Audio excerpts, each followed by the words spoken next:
Bonjour, bonjour, soyez les bienvenus. Aujourd'hui, mettez un bonnet et une écharpe car je vous emmène au sport d'hiver à Chamonix.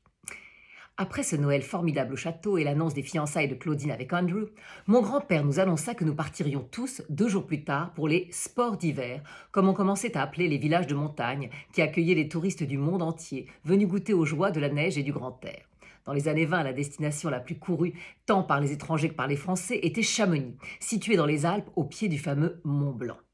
Or, une des cousines de mon grand-père, Juliette, dont le mari avait très bien réussi dans l'industrie, avait fait construire à Chamonix dans les années 1908 une énorme bâtisse comme on en faisait au début du XXe siècle, qui plantait majestueusement ses 1 000 mètres carrés face à la chaîne du Mont Blanc et accueillait toute sa nombreuse famille et des amis du monde entier pour des séjours hivernaux de rêve, au cours desquels la fête prenait une part aussi importante que les fameux sports en tout genre qu'on pouvait pratiquer sur les pentes enneigées.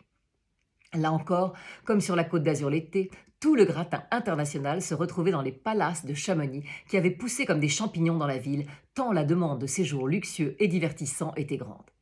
On aurait donc dit une ville thermale avec son casino et ses grands hôtels style art déco. Mais en même temps, on croisait à toute heure des individus s'adonnant à des activités physiques étranges, dans des accoutrements qui laissaient les gens du cru légèrement perplexes.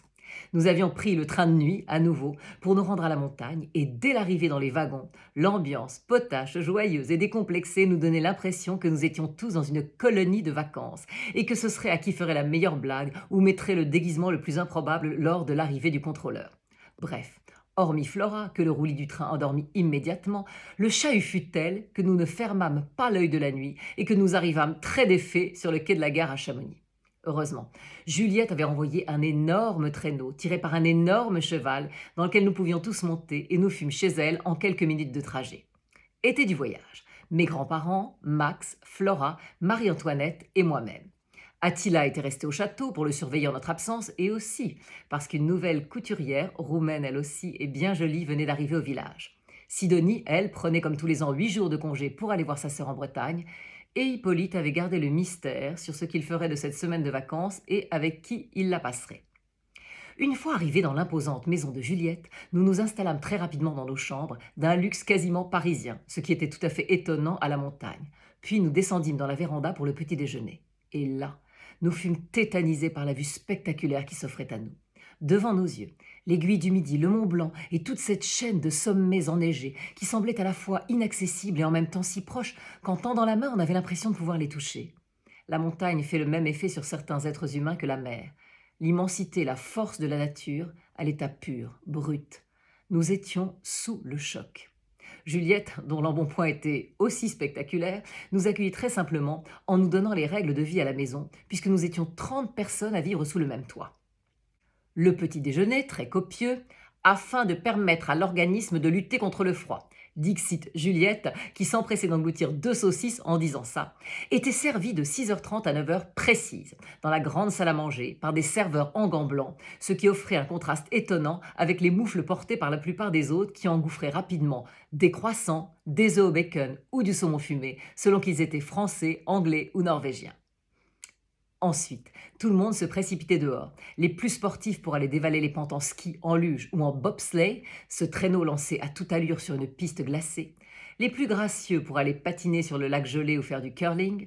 Les plus paresseux pour aller faire une promenade en traîneau. Et les plus inconscients, dont je faisais hélas partie, pour faire du ski juring. Cette dernière activité ayant moins perduré que les autres, sans doute à cause du nombre d'accidents, je me permettrai donc de donner une petite explication sur la chose. Le skijoring venait de Suède et se traduisait par ski attelé, autrement dit un skieur ou une skieuse tiré par un cheval. Sur le dépliant, pris à la gare de Chamonix et qui proposait toutes sortes d'activités hivernales sensationnelles, ce skijoring était en bonne position.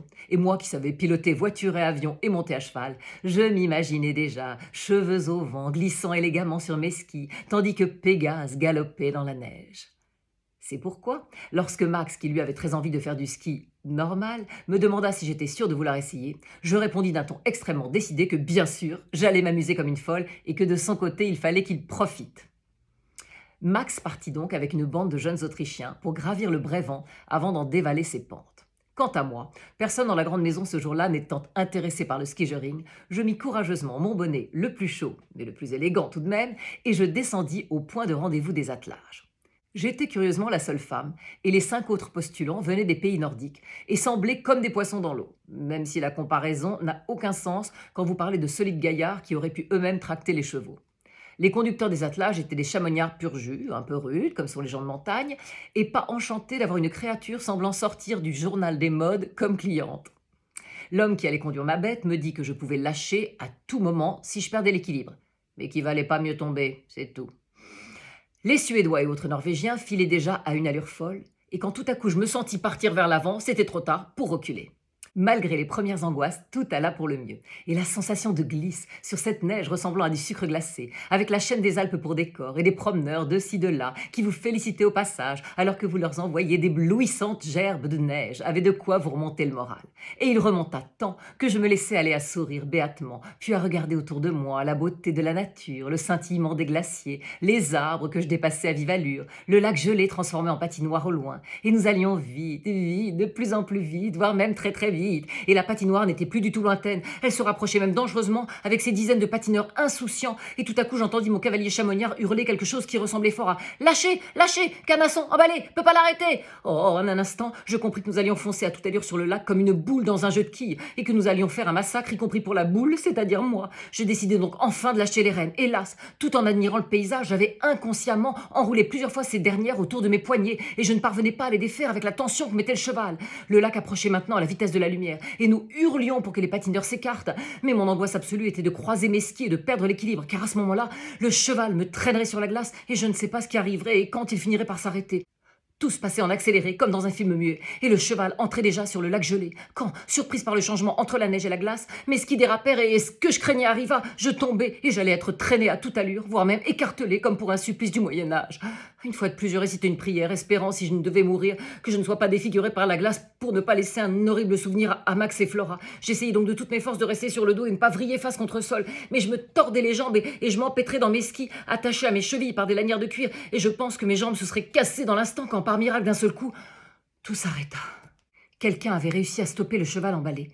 J'entendis des cris et sentis une foule qui faisait un cercle autour de moi, mais n'osait approcher du cheval, dont les sabots n'étaient qu'à quelques centimètres de ma tête. Tout à coup, j'entendis une voix parler au cheval, très doucement, en anglais, ce qui semblait le calmer. Tout en continuant de parler d'un ton égal, l'homme s'approcha de moi avec un couteau, coupa d'abord les rênes qui me reliaient au cheval, et ensuite les lanières qui me reliaient à mes skis. Bref, il me libéra et me sauva la vie. Le choc avait été tel pour moi que je m'effondrais en larmes avant de relever la tête pour voir qui était mon sauveur. Même à travers les larmes, il me fallut moins de 2 secondes pour reconnaître mon Écossais de Buckingham Palace. J'étais muette de stupéfaction. Il me tendit un mouchoir et me dit « Pour sécher vos jolis yeux ». Puis il partit sous les vivates de la foule. On porta jusqu'à l'hôtel Majestic où l'on me fit boire un grog allongé sous une couverture. Et lorsque mon aventure eut fait le tour de la ville et que Max, redescendu tout guiré de la montagne, fut cueilli par la nouvelle, c'est une Zénaïde totalement déboussolée qu'il récupéra, sans se douter que le ski-joring et le grog n'étaient pas les seuls responsables de ce chamboulement. Les 2 jours qui suivirent, je tâchai de reprendre le contrôle de moi-même. Le soir du 31 décembre avait lieu, toujours au Grand Hôtel Majestic, le splendide palace en vogue, un bal costumé, et tous les hôtes de Juliette y étaient conviés. À cette époque, le mot fête prenait vraiment tout son sens et la démesure était de mise. C'est pourquoi les élégantes n'hésitaient pas à faire venir de Paris les plumes, les froufrous, les falbalas, les plus chers et les plus excentriques. Des ateliers de couture improvisés fleurissaient aux 4 coins de la ville et les idées les plus farfelues de déguisement jaillissaient dans les cerveaux excités par l'altitude et les vins chauds. Claudine et Andrew, qui ne se quittaient plus depuis Noël, venaient de débarquer à Chamonix et ils participeraient eux aussi au bal. Andrew nous dit qu'il avait de nombreux amis anglo-saxons en cette période, venus eux aussi profiter des joies hivernales, et il nous laissa pour se mettre en quête d'eux avant le bal. Claudine me confia qu'elle était sur un petit nuage, et moi, je ne lui confiais rien du tout, car ce qui m'arrivait était inconcevable et honteux. Penser à un inconnu alors que mon bonheur était parfait, je me détestais. Pour le bal, Max se déguisa en D'Artagnan et moi en fée, avec une robe faite de fils d'argent aérienne et mettant en valeur ma silhouette de manière très audacieuse. J'avais 2 petites ailes translucides dans le dos et des diadèmes dans les cheveux. Lorsque nous arrivâmes dans le hall du Majestic, Max me dit que j'étais époustouflante. Et moi j'étais dans le brouillard. Claudine était déguisée en Sherlock Holmes, ce qui amusait beaucoup Andrew, lui-même déguisé en Napoléon, histoire de se mettre un soir dans la peau de l'ennemi de toujours. Il nous dit qu'il avait hâte de nous présenter à ses amis, même si son meilleur ami Archie n'était pas dans son assiette.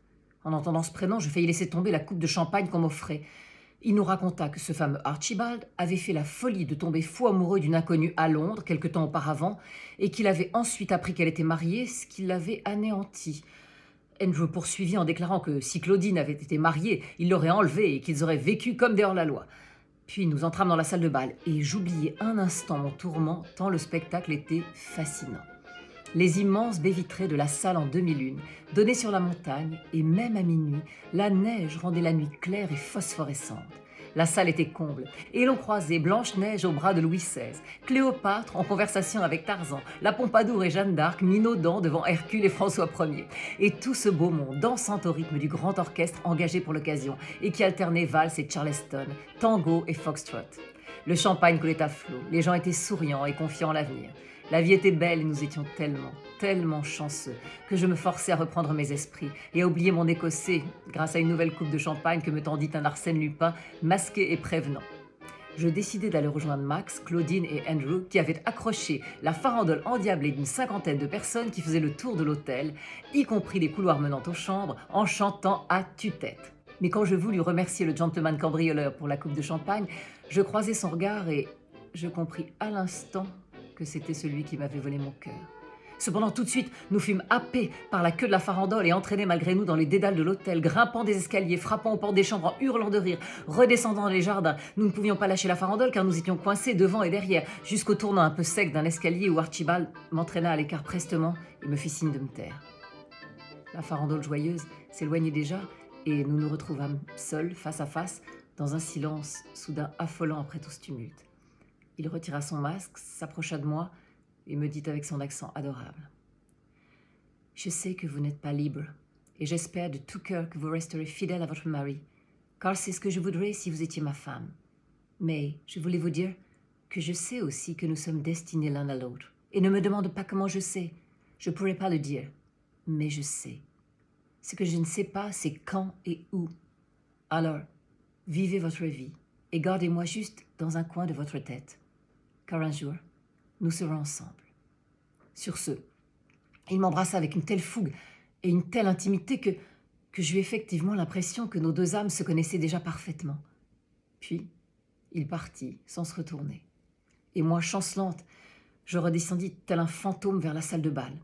Il me fallut un étage entier, marche par marche, pour analyser ce qui venait de se passer, comprendre la déclaration d'Archibald, réfléchir à ce que j'allais faire, me redonner une contenance et prendre la décision de suivre à la lettre ce qu'il m'avait dit.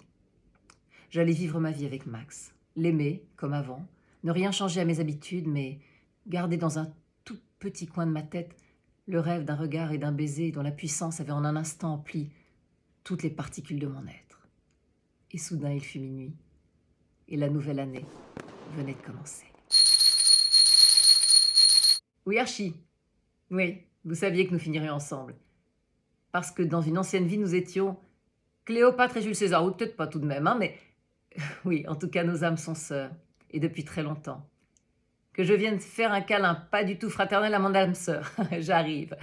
Alors je vous souhaite à tous de trouver votre âme sœur, et je vous dis à très vite pour la suite de mes aventures. Au revoir.